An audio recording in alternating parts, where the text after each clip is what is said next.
नमस्कार साथियों, आप सभी का स्वागत है आज की क्लास में। आइए आज की क्लास में हम लोग महाकुंभ के समापन पर कुछ चर्चाएं करते हैं जो परीक्षा के दृष्टिकोण से बहुत ही महत्वपूर्ण है। आइए सबसे पहले हम लोग देखते हैं कि प्रयागराज में जो महाकुंभ हुआ था वो स्टार्टिंग कब से हुई थी और उसकी एंडिंग कब से हुई थी। तो ये देखते हैं। देखो, महाकुंभ जो प्रयागराज में हुआ था ये 13 जैन को फर्स्ट जो स्नान होता है ना, मकर संक्रांति वाली 13 to 14, 13 से 14 जनवरी के बीच में। तो ये 13 जनवरी 2024 से ये मेला क्या हुआ था, शुरू हुआ था। तकरीबन 45 दिन का ये मेला है और 26 फरवरी 2025 को महाशिवरात्रि का पवित्र स्नान के साथ क्या होता है, इस मेले का समापन हो जाता है। मतलब ये मेले की अगर मैं बात करूं तो 13 से लेकर के और 26 के बीच में, ठीक है, ये 13 जनवरी है और ये 26 फरवरी तक। मतलब ये मकर संक्रांति को शुरू होता है और शिवरात्रि को क्या हो जाता है, खत्म हो जाता है। बहुत ही अमृत स्नान है। इसके मुख्य बिंदु की बात करते हैं तो मुख्य बिंदु में सबसे पहले महाकुंभ मेला 2025 में दुनिया का सबसे बड़ा मेला बन गया। महाकुंभ मेला जो है ये दुनिया का सबसे बड़ा मेला बन गया 2025 में।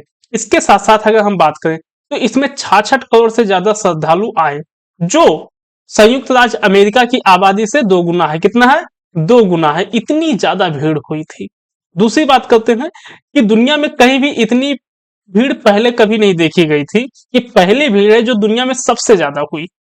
इतना बड़ा भीड़ अगर मैं बात करूं कि महाकुंभ मेला जो है दुनिया के सबसे बड़े स्टेडियम से 166 गुना बड़ा था। महाकुंभ मेला का जो क्षेत्र था, प्रयागराज जो मेला था, प्रयागराज मेला का जो क्षेत्र था वो क्षेत्र तकरीबन 166 गुना, मतलब दुनिया के सबसे बड़े स्टेडियम से 166 गुना बड़ा एरिया था वहां का प्रयागराज मेला का। इसके बाद में हम लोग बात करें कि समापन समारोह के बारे में। देखो, समापन समारोह संगम तट 27 फरवरी 2025 को आयोजित किया गया, जिसमें मुख्यमंत्री श्री आदित्यनाथ योगी जी महाकुंभ मेले के समापन की आधिकारिक घोषणा किए थे। मुख्यमंत्री ने महाकुंभ को ऐतिहासिक, ये वर्ड याद रखना, ऐतिहासिक, दिव्य, भव्य, स्वच्छ, सुरक्षित और डिजिटल बनाने में योगदान देने वाले कर्मचारियों को सम्मानित किया था। ठीक है भाई, ये तो बात है क्योंकि इस बार का जो महाकुंभ हुआ था वो बहुत ही भव्य था। हम कहीं ना कहीं कह सकते हैं। आगे देखते हैं प्रमुख घोषणाएं क्या क्या हुई हैं। देखो, पहला हुआ है जो आपदा हो गई था, दुर्भाग्यपूर्ण ये घटना हो गई थी, जिसमें उन्होंने क्या किया है कि 5-5 लाख रुपए जो है, 5 लाख रुपए वित्तीय सहायता करने की घोषणा की है। इसी के साथ साथ जिनके पास जो है स्वास्थ्य बीमा नहीं है उनको क्या है, आयुष्मान भारत की योजना के तहत उनको जो है वो लाभ प्रदान किया जाएगा। वित्तीय सहायता जो है वो प्रदान की जाएगी आयुष्मान भारत योजना के तहत।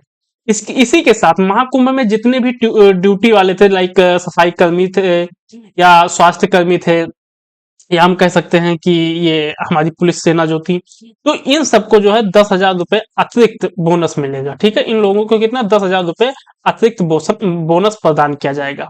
साथ ही में प्रधानमंत्री ने यह भी घोषणा की है कि राज्य सरकार एक निगम बनाने जा रही है जिसके माध्यम से वह प्रत्येक सफाई कर्मचारी, स्वास्थ्य कर्मचारी और उन सभी श्रमिकों को 16,000 रुपए प्रतिमाह प्रदान करेगी जिन्हें न्यूनतम मजदूरी नहीं मिल रही थी। यह राशि 25 अप्रैल से इम्प्लीमेंट होगा। आई मीन 25 अप्रैल से कहीं ना कहीं ये जो लाभ है वो उनके खातों में भेजी जाएगी।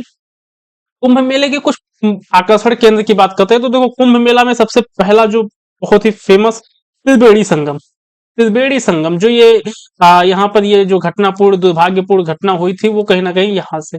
तो त्रिवेणी संगम में जहाँ गंगा, यमुना और सरस्वती का पवित्र संगम है, यहाँ पर तीनों नदियां मिलती हैं। कुछ इस तरह से ये मैप होता है यहाँ पर, ये ठीक है, ये गंगा है, ये यमुना है और सरस्वती। तो कहीं ना कहीं ये, सॉरी, ये यमुना है, गंगा है, ये यमुना है, सरस्वती। तो कहीं ना कहीं ये जो है ये त्रिवेणी है।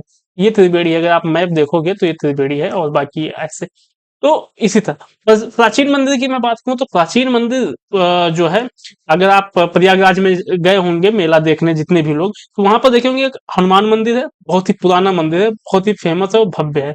अलोपी देवी मंदिर और मनकामेश्वर मंदिर, ये तीनों वहां के आकर्षण केंद्र थे।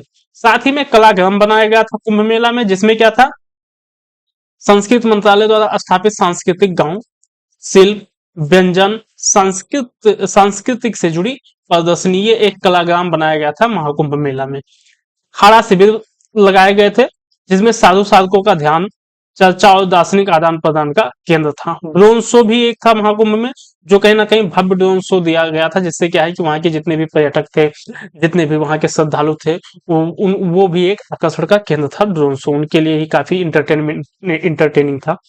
अंतरराष्ट्रीय परीक्षा महोत्सव, पक्षी महोत्सव, अंतरराष्ट्रीय पक्षी महोत्सव जो है ये 16 से लेकर के 18 फरवरी के बीच में मनाया गया था, जहां पर तकरीबन 200 से अधिक पक्षियों के प्रदर्शन लगाए गए थे। 200 से अधिक पक्षियों के प्रदर्शन लगाए गए थे, बहुत ही सुंदर था। महत्वपूर्ण पहल की बात करूं कि क्या क्या था प्रयागराज मेले में, कुंभ में, चिकित्सा सुविधाएं। और चिकित्सा सुविधा में अगर मैं बात करूं तो 133 एम्बुलेंस थे, जिसमें से 7 जल एम्बुलेंस थे और एक एयर एम्बुलेंस था भाई। यो बात ध्यान रखियो कि इसमें जो है 133 एम्बुलेंस थे, जिसमें 7 जल एम्बुलेंस थे और एक एयर एम्बुलेंस शामिल थे। जन औषधि केंद्रों के माध्यम से सस्ती दवाइयां भी वहां पर क्या किया गया था, प्रदान करवाई जा रही थी।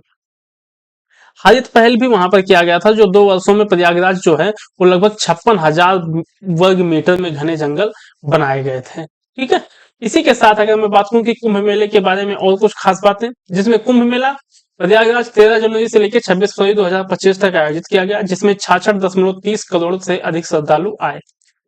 कुंभ शब्द की उत्पत्ति कुंभक, अमृत के अमृत का पवित्र घड़ा, धातु से हुई है। ऐसा माना जाता है कि पुष्य भूत वंश के राजा हर्षवर्धन ने प्रयागराज में कुंभ मेले का आयोजन प्रारंभ किया था। ठीक है, पुष्य भूत वंश के राजा हर्षवर्धन ने प्रयागराज में कुंभ मेले का आयोजन प्रारंभ किया था, ऐसा माना जाता है। यह तीर्थार्थियों का सबसे बड़ा शांतिपूर्ण समागम है, जिसके दौरान प्रतिभागी पवित्र नदी में स्नान या डुबकी लगाते हैं। यह समागम 4 अलग अलग जगहों पर होता है। भारत में 4 अलग अलग जगहों पर होता है। जैसे पहला क्या है, हरिद्वार, उज्जैन, नासिक, प्रयागराज। हरिद्वार में गंगा नदी के तट के पर, और उज्जैन में शिप्रा नदी में गोदावरी, और नासिक में गोदावरी, और प्रयागराज में गंगा, यमुना और पौराणिक आद्य सरस्वती संगम। क्योंकि देखो ना, सरस्वती जो है वो ऐसा माना जाए कि वो अदृश्य है, तो ये 3 नदियां जो है वहां की मिलती हैं, गंगा, यमुना और सरस्वती, प्रयागराज में। इसी के साथ साथ अगर हम बात करें तो कुंभ के विभिन्न प्रकार हैं। जैसे कुंभ कितने प्रकार का, एक तो कुंभ मेला 12 वर्षों में 4 बार मनाया जाता है। हरिद्वार और प्रयागराज में अर्धकुंभ मेला हर 6ठे वर्ष में आयोजित की जाती है। कहाँ कहाँ, हरिद्वार और प्रयागराज में हर 6 साल पर आयोजित होता है। महाकुंभ मेला 144 वर्षों, जो इस बार का महाकुंभ मेला था वो क्या था, 144 वर्षों में। ये 12 पूर्ण कुंभ मेलों के बाद होता है, मतलब 12 पूर्ण कुंभ मेला मिला करके एक महाकुंभ बनता है। ठीक, प्रयागराज में प्रतिवर्ष माघ महीने में जनवरी और फरवरी के बीच में कुंभ मनाया जाता है। इसी के साथ अगर मैं बात करूं, बहुत ही अच्छी बात है हम लोगों के भारतीयों का, यूनेस्को ने जो है कहीं ना कहीं भारत वालों को बहुत बड़ी धरोहर मिली है। कहीं ना कहीं यूनेस्को ने कुंभ मेला को 2017 में अपनी विरासत, मानवता की अमूर्त सांस्कृतिक विरासत की सूची में शामिल किया है।